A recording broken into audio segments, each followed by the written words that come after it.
Hello everyone, welcome to Moving Violations. I'm Russ LeBlanc, NEC consultant for ECNM Magazine.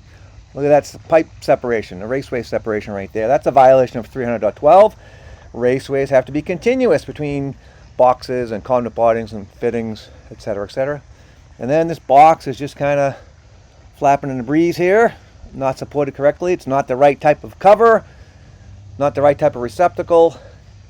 So the box support does not comply with 314.23. Maybe it was at some point, but it's not rigidly secured now.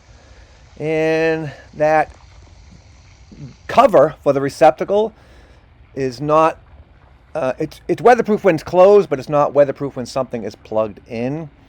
And so that's a violation of 406.9B1.